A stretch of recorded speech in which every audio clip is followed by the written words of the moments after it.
Okay, so welcome to the Mystic Chat. And today is our first day to stream it to Facebook Live, so it may be glitchy. I don't know. So we'll just see. Um, but anyway, it looks like it's starting to go, which is good. So on today's show, we are going to talk about love magic, self-love, healing love, and all those things. Partly is because we're going into Valentine's Day and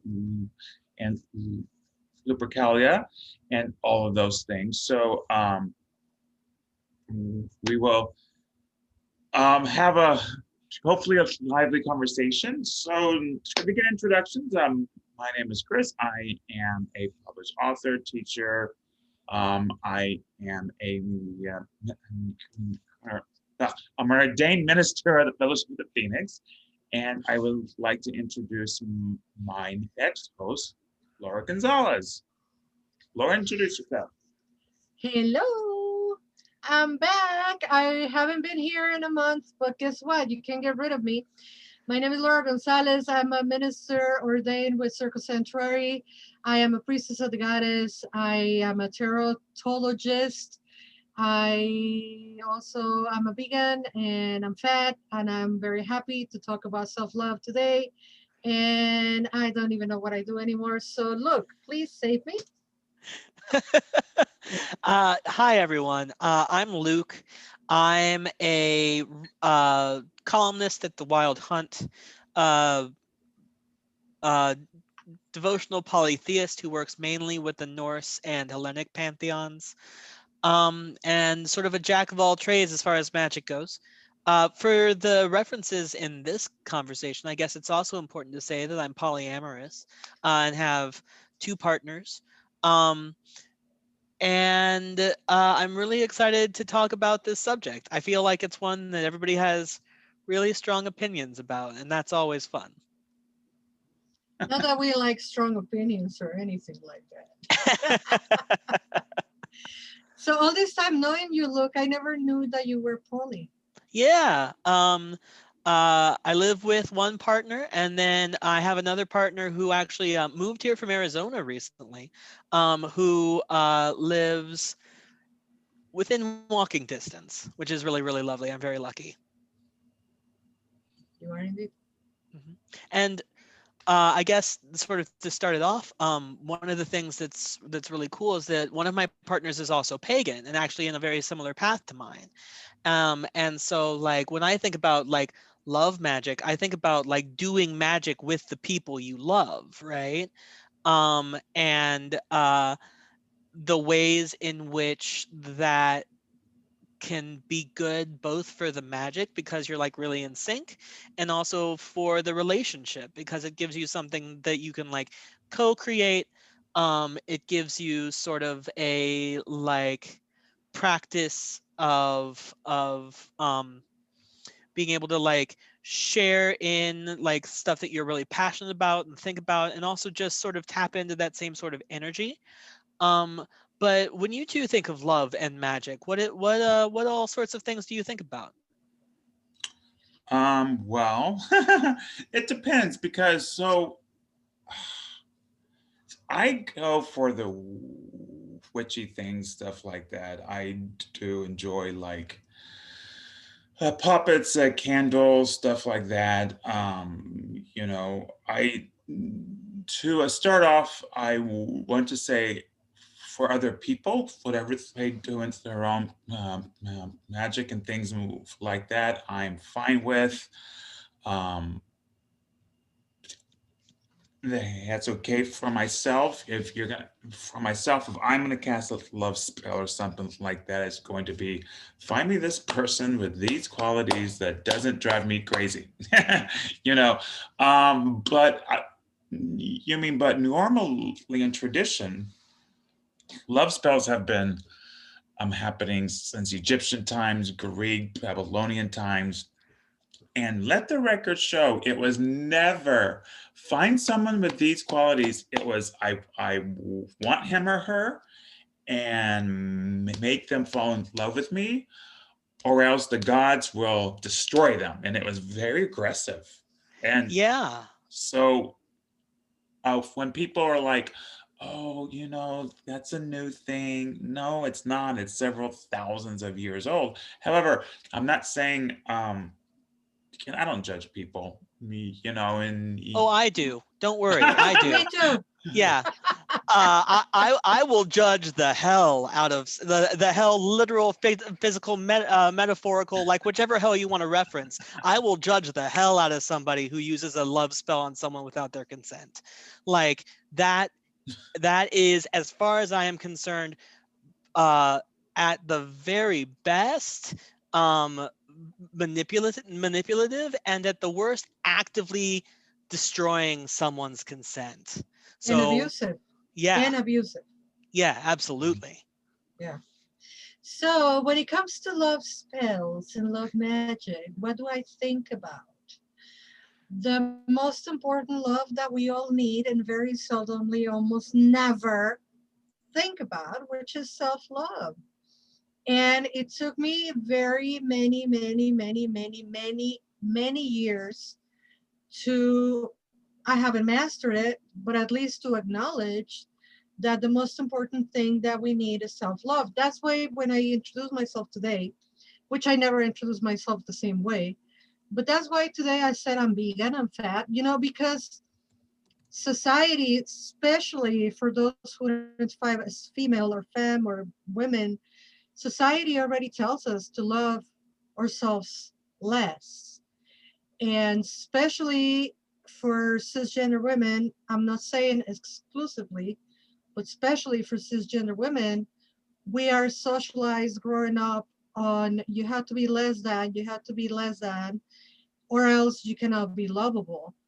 And I think that radical self love should be like number one on the syllabus right after or right next to self protection.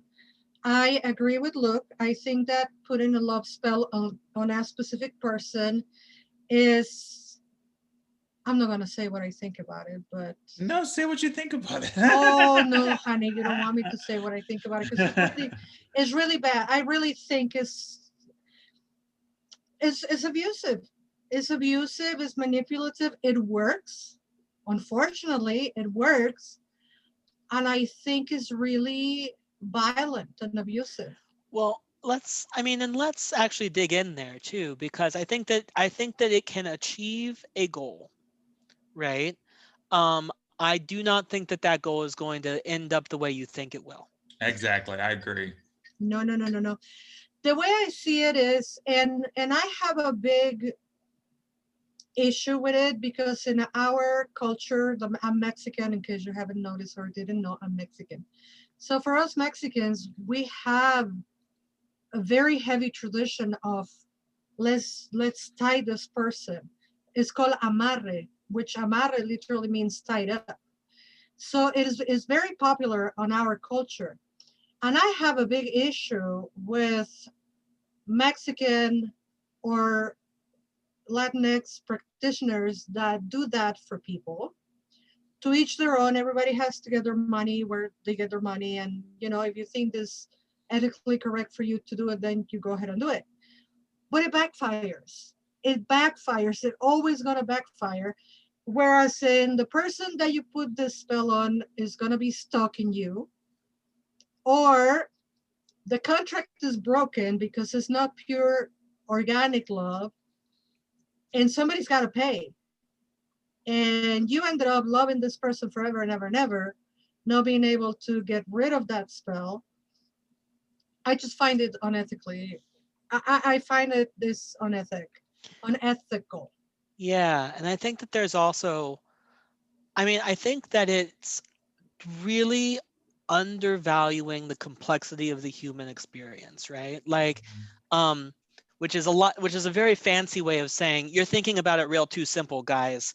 Like, love, especially between two people, is so complicated and requires so much long-term work and knowing each other, and like you can get that what's called in the poly community that NRE, that new relationship energy, right? Where like that's the moment, that's that experience of like, this person is super hot.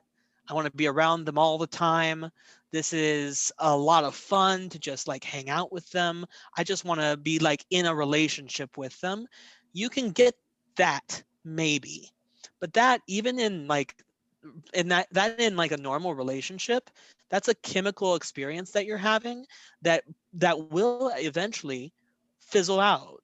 Like people who are in relationship for a long time, and I know that both of you are like partnered with long-term partners, Mhm. like that initial like super intense rush, that goes away, and what's left in its place is friendship and collaboration and creativity and working together and an awful lot of fucking dishes and chore like planning, right?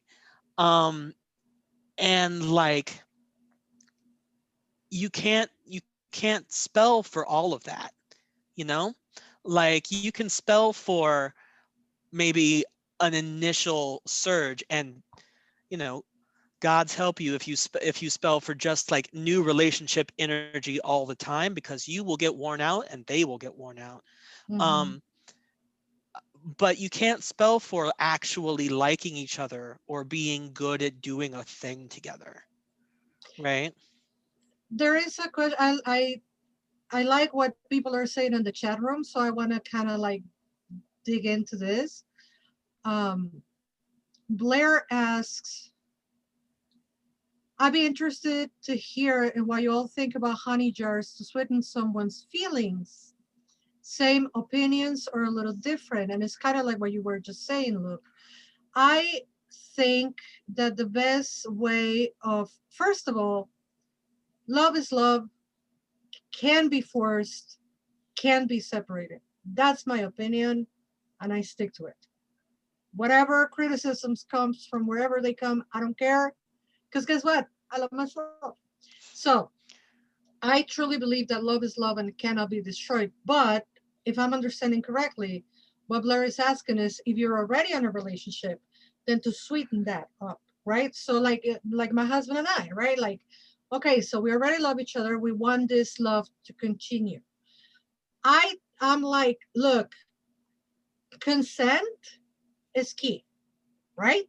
So my husband knows I'm a witch. He knows. He says he's not a witch. He's more a witch than I am sometimes. So if he and I decide to cook a meal where we are gonna put a little some and I mean that's what we do on the daily. That's what we do on the daily. But if for Valentine's Day or whatever we decide, okay, we're gonna do this, we're gonna put a jar of honey and this and that, anything that is consensual and that you and your partner say we're going to do this because we want our love to be a continuous a continuum of what we feel right now, I think it's great. And in that token, I think it's also great that when you don't love each other anymore, knock on wood, but if that ever happens, that you both go and take that jar of honey and say, as we open our arms to receive each other, now we open our arms with the same joy so everybody can find love on parted ways. It is completely different. And to me, consent is key. Um, the other kind of love spell that Chris was talking about at the beginning, like, can you help me find somebody that supports me and I don't get annoyed by them and they don't get annoyed by me? That is very valid, and that kind of work I do, and I'm really damn good about it, and I have friends who have done it with me and now they're married. So yeah, that works, but forcing somebody is not cool. Yeah, I think that the second kind is almost more of a kind of like it's not divination, but it's more related to divination. Like this person already exists out there. I just want to like get myself in the same place as them to see if it works out That's for the us, gate. right? And like the idea is to um, remove blocks and open up the gate. That's what it's for. It's almost kind of like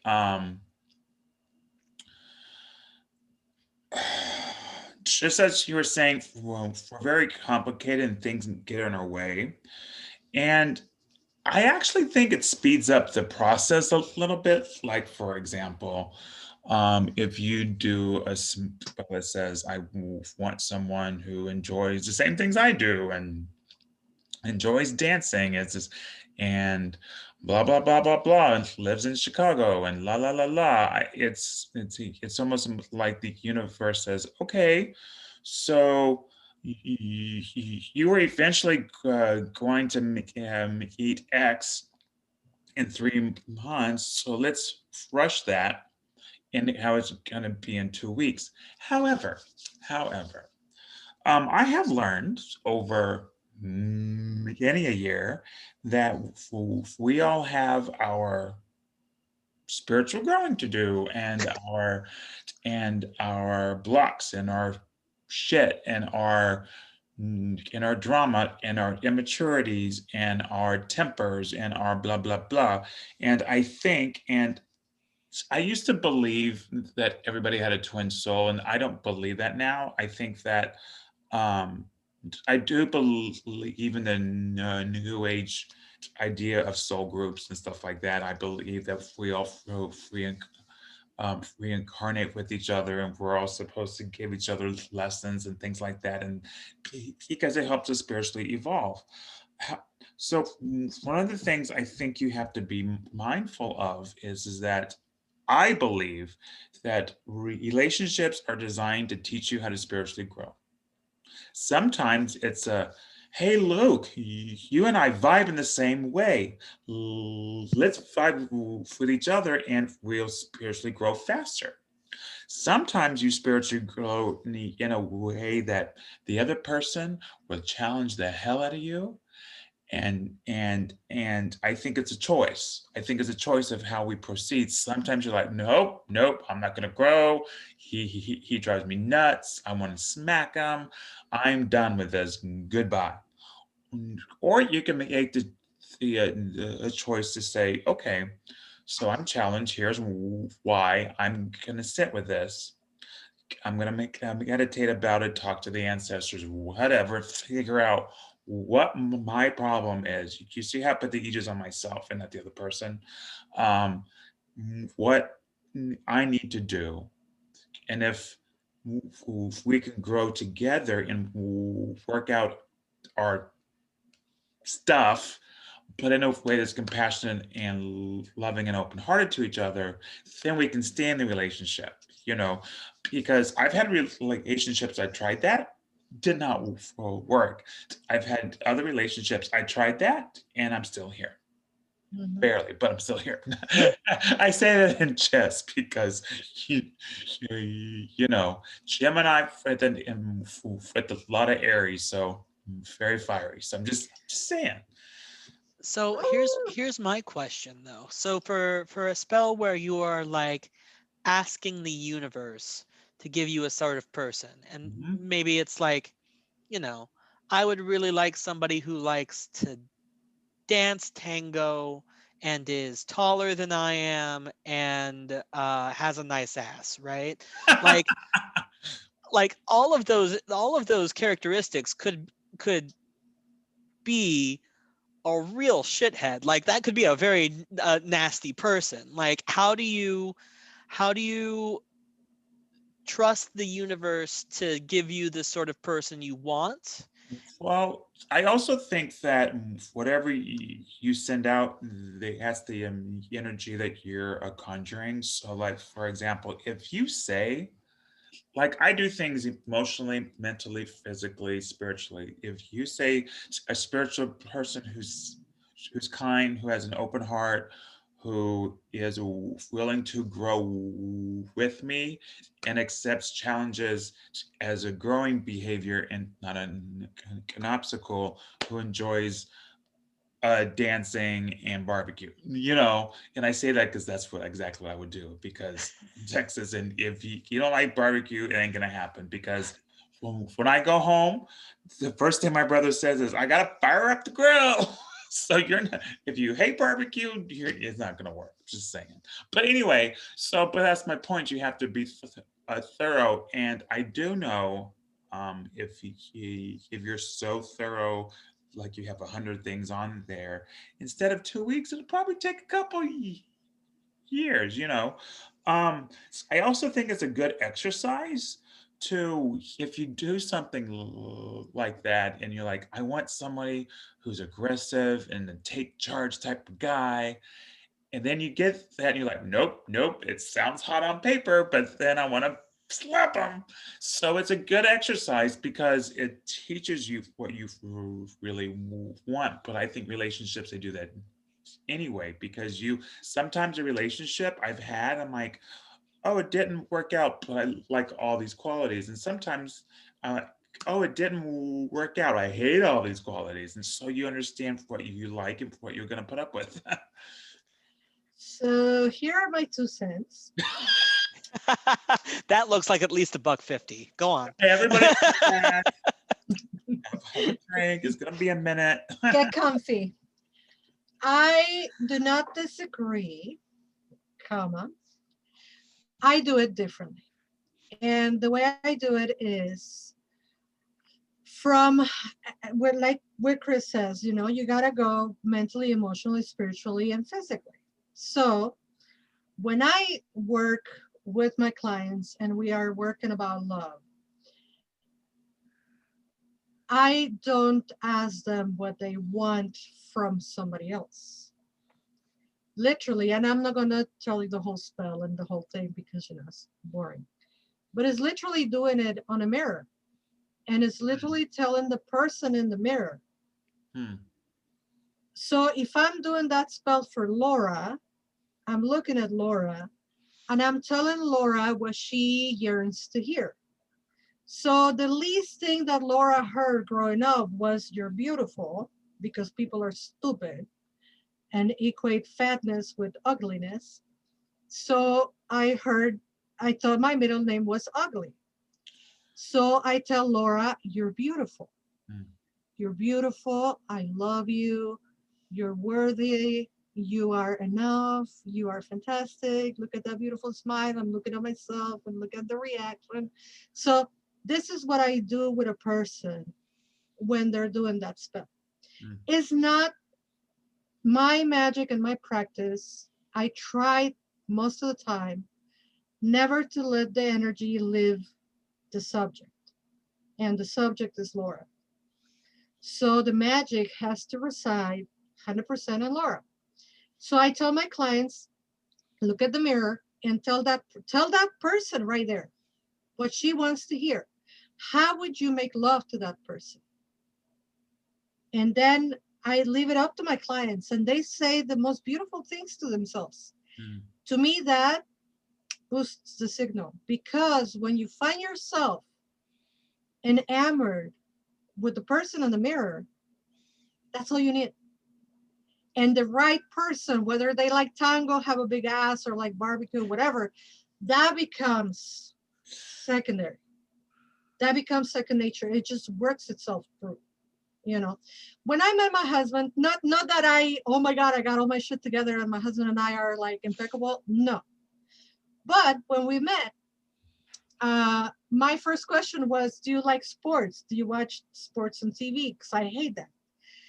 And he's like, no, I never watch sports. I don't like sports. I'm not even that kind of guy. And I'm like, oh, I like him. And lo and behold, he loves sports. And he spends countless hours on you. Right? That is so irrelevant. That is so not important on our relationship that honestly, I do not give a shit if he sits in front of the TV for 5 hours, because he's a wonderful guy. Mm. Yeah. So, sometimes we have an idea of what we want,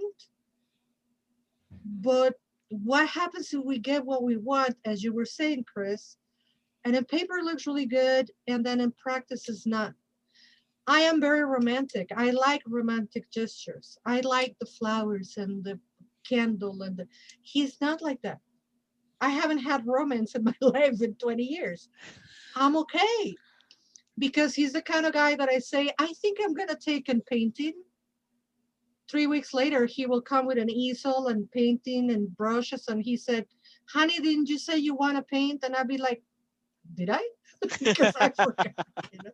I mean, it's the little things, that in my opinion, that's what matter. But also, I suggest we should move on into different kinds of love magic, not just the romantic kind of love magic. Well, Shall Well, we? I think that you gave us such a good transition too, Laura, because you gave us this spell that is really, I think, like you were talking about, centered in self-love, centered in like being able to see yourself as somebody worthy of like romantic love. Um, and I think about that in terms of like every time I talk to a new pagan and they're like, oh yeah, shadow work. It's so creepy. I got so much creepy stuff inside me. It's awful. I don't like looking at it. I'm like, well, you got some work to do, my friend. Cause like shadow work for me is all about like recognizing the parts of yourself that you might not like and like figuring out how to love them. Um, and like, I feel like a lot of traditions that I run into and a lot of practices I see are talking about self-love, but they're doing it in a super cool, spooky way. Like, um, like self-love sounds like things that girls do. What we do is summon demons so that we can learn to love ourselves. Like, like you don't Okay. do that? Who do you think this guy is right here? Like, right? girls don't do that. Come on. Shit.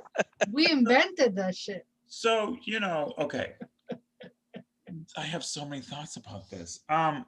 So first and foremost, I think now shadow work has such a buzzword, and on one hand, I'm glad people are doing it, but I also don't think they're doing it correctly. Because if you're doing shadow work, you're going to cry yourself to sleep, and you should, because it is about saying, you know what, I want to get better. There's actually you can like conjure the energies of Saturn, and Saturn says constrict. I'm gonna put things in your world that force you to deal with your shit. We've been saying shit a lot today, which is fine. But anyway, um, but I think part of it is to have self love. You need to like have some heart to heart with yourself, some sit downs with yourself. And I also think, and I'm just gonna say it, I think it's healthy and beautiful and sacred and holy to see a therapist or at least a member of clergy who's trained in that sort of psychological counseling. Um, that being said, I also understand that it's the time of COVID and people are unemployed and it sucks out there and we have life and children. And I think it's okay to like talk to your best friend or your friends or your circle or whoever and say, hey, I'm working on myself. I need to talk to somebody because let me tell you, to sit there and just say, blankety blankety blank, this is how I feel is so therapeutic just in itself. You know, the other thing is that in my spirituality and my philosophy, it's about improving yourself. So call it self love, call it shadow work. Is about improving yourself. And one of the things I say all the time to my friends, self improvement is sexy. Self improvement is hot. That does not mean you have to be perfect. It does not mean you have to be a Barbie doll. It's not mean you have to be the perfect age, the perfect height. What that means is if you're unhappy with something in your life, begin the path to fix it. And I say begin the path because A, it's a lifelong thing. Two, Rome wasn't built in a day. It takes a hot minute, and I'm one of those people that if you, like Lori, you became vegan, that's sexy to me. Um, if you're like, I want to go back to school, that's sexy to me, and for me, sexy doesn't necessarily mean I want to have sex with you. It just means it's it's just a vibe that just says, wow, man, that's a turn on because or that's exciting because you're doing something to become a better human being, whatever that means to you and not anyone else. I see the gears turning, Luke. I see them. Go ahead. Oh, I got lots of gears, but this is one of the one time when I was just like I was just really vibing with what you were saying. Well, Um, because it's about bottom line, relationships, or even the prospect of relationship, it shouldn't go. It should be synergy, companions to self growth. mhm. Because I think that's why we fight with our partners because yes, we disagree and sometimes they're just wrong. I'm just saying. Sometimes it's them. Just kidding. I'm totally kidding. But anyway, sometimes that happens. But a lot of time that conflict is saying, hey, there's something with me, with them together that we need to figure out for our spiritual growth. I just Yeah. want I just want to say something real quickly. I promise. It'll be great, like the meme. It will be great if people stop using terminology that they don't comprehend deeply, Mm. such as inner child, shadow work, etc. These are psychological terms that imply a whole lot of baggage behind it. And when people say, I'm going to do shadow work and I'm going to scry on a pool of water, it could be shadow work, but it's way more complicated than that. Mm. I've seen places that offer heal your inner child in our event, 3 hours, and your inner child will be healed. Your Honey, inner that's, child bruised their toe? Like what the fuck? and I'm like, to heal your inner child, you need just one lifetime.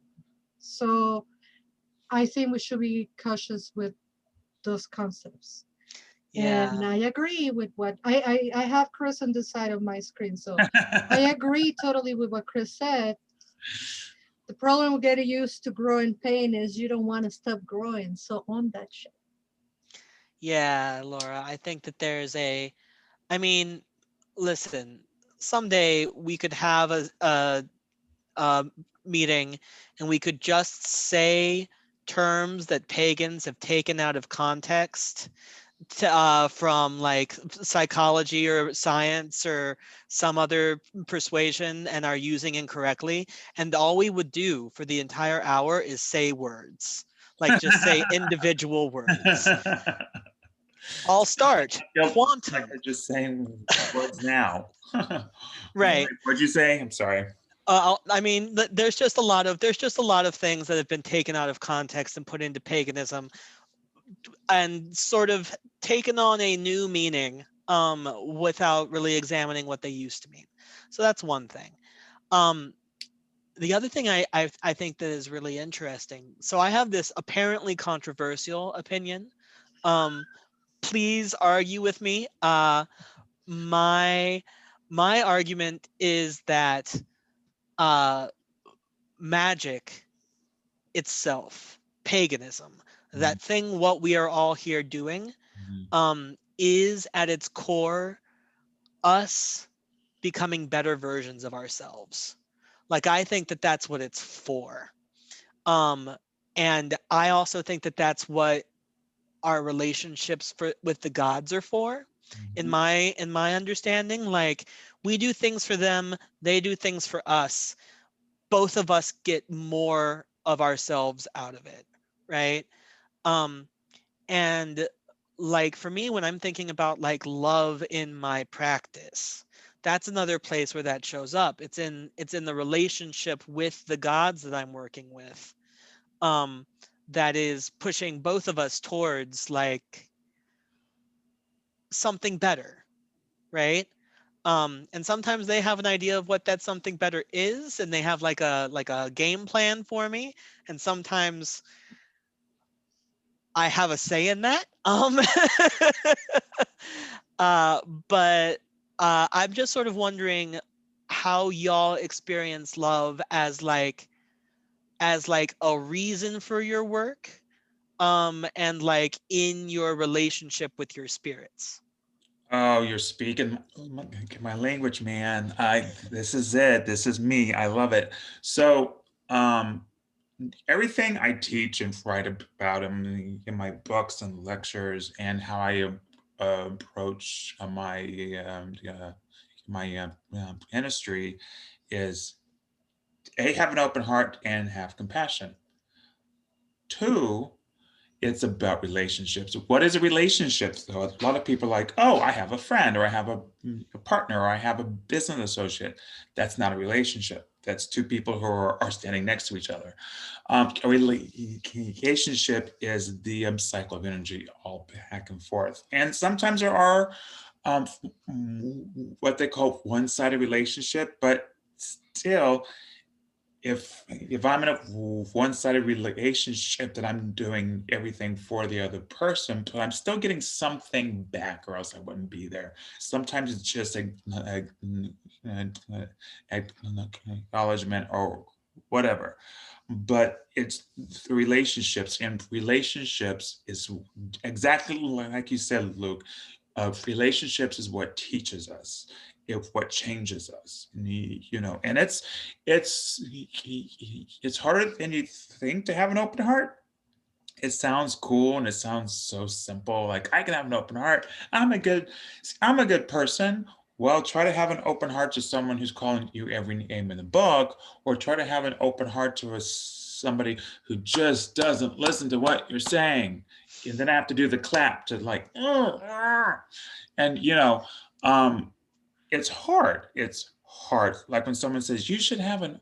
However, I also believe in boundaries. Just we were talking about boundaries before the show, um, and this is how I feel about it. Like if you are supporting a leader or a candidate who who doesn't support my personal rights, I'm not going to support you, and I'm not going to have that relationship. I'm not going to have that open heart to you, because I'm drawing a boundary. But other than that, having that relationship at the core of it, it's about learning from them. I think I've read someplace in a psychology um, book or something that said, if we choose relationships as a mirror of ourselves, and I thought that was fantastic, because it's true. Yeah, because you know how they say the person who you hate is because it's reflecting something back in you. At the same time, people who are helping us grow are also reflecting something back in you. So that's part of that synergy with relationships. Hmm. Lo que te choca, te checa. What shocks you, checks you. What shocks you, checks you. What shocks you And checks you? so any reaction that you get from something or someone that is not that sense, that little spike in your heart, in your brain, it's like there's medicine there, there's Mhm. knowledge. We're mirrors. I used to hate this phrase, but it's the truth. We're mirrors of each other. And the most beautiful thing is when you can see a beautiful human in front of you and tell them you're beautiful. But going back to what Luke said, which was poetry in and of itself, it says it on the goddess charge. You cannot find outside what is not within. And you cannot find love outside if you don't have it inside.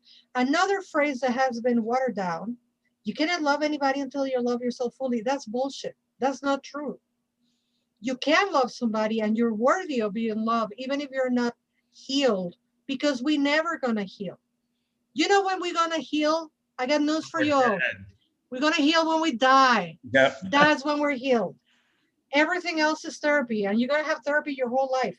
So in between, do you deserve a partner and to be loved? Fuck yeah. Woo! I'm sweating so much today. I'm so sorry. People Uh are so passionate about it. yes. And we all deserve to have love. But I agree that we have to try to start within. And loving the gods is loving yourself. There was this Mexican woman, she passed on not too long ago, a couple of weeks, and she used to say, when I wish something, I ask myself. She didn't ask God or the goddess or the Virgin Mary or, and she used to say, when I need something, I Hmm. ask myself. Her name was Margarita. So she said, if I needed a new pair of shoes, I will ask Margarita. If I needed love, I will ask Margarita. And she literally had a photo of herself on her altar, and she will ask herself.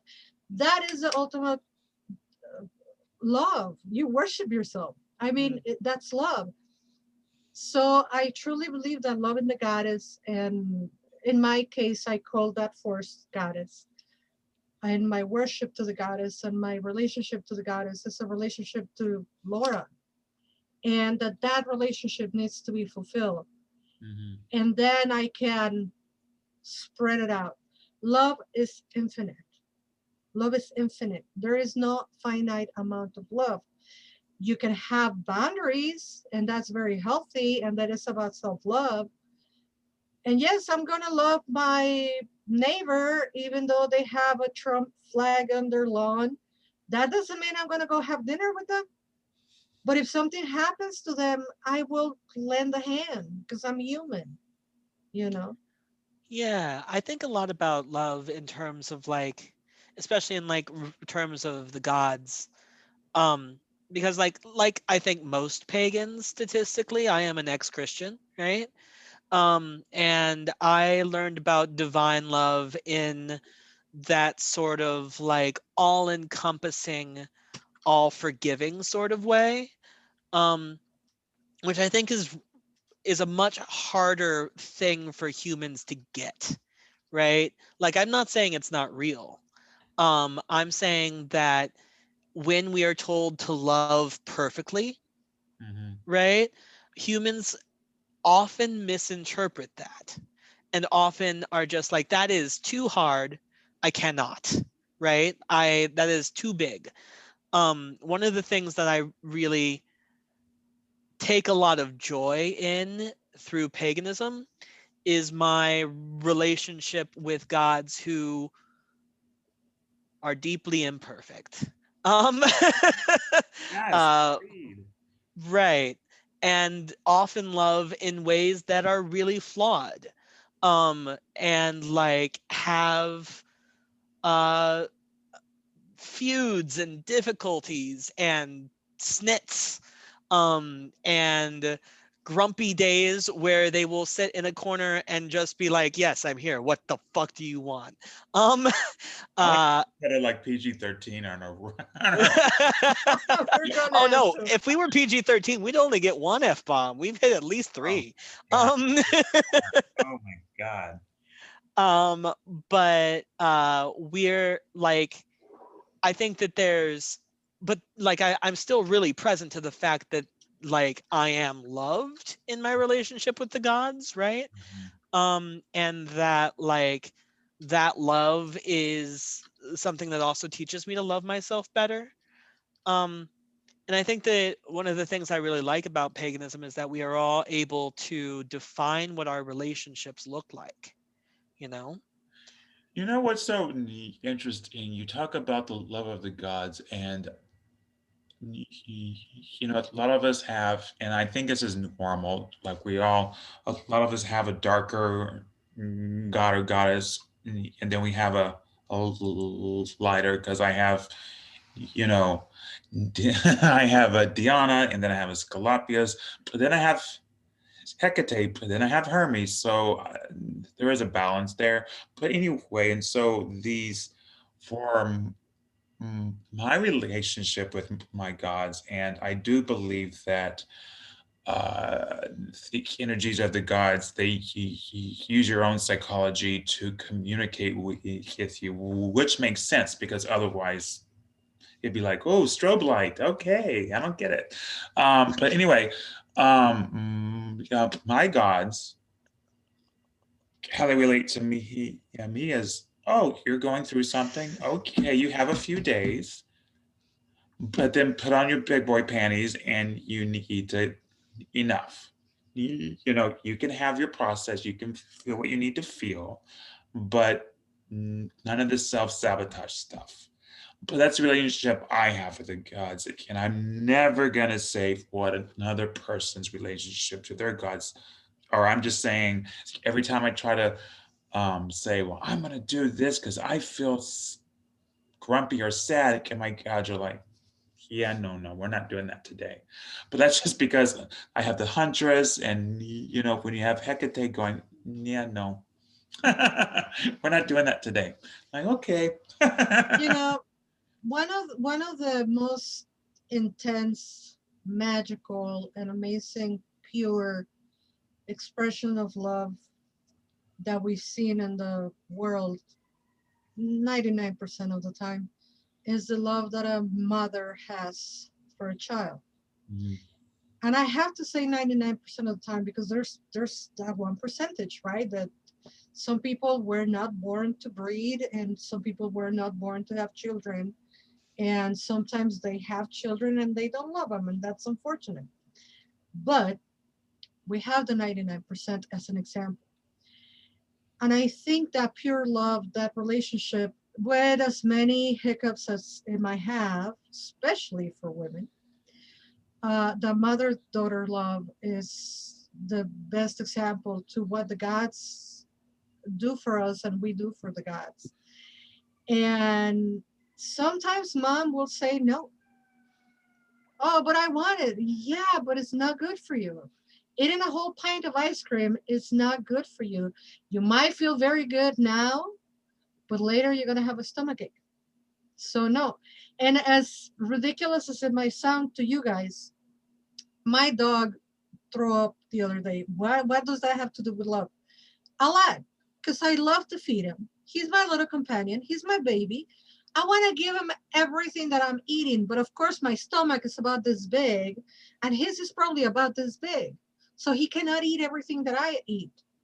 And he looks at me and he pleads and he begs, and I want to give him food, but I have to say no because he got sick and he was so scared because he threw up twice.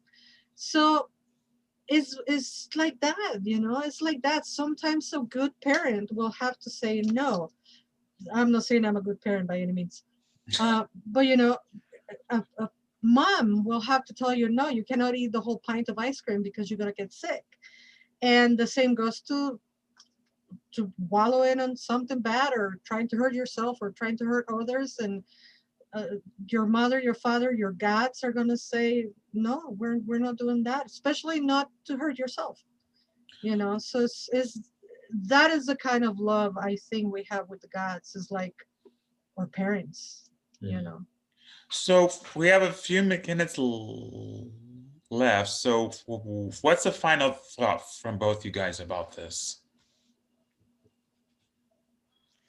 I'm sorry, I got distracted with a text. So we have a few minutes left.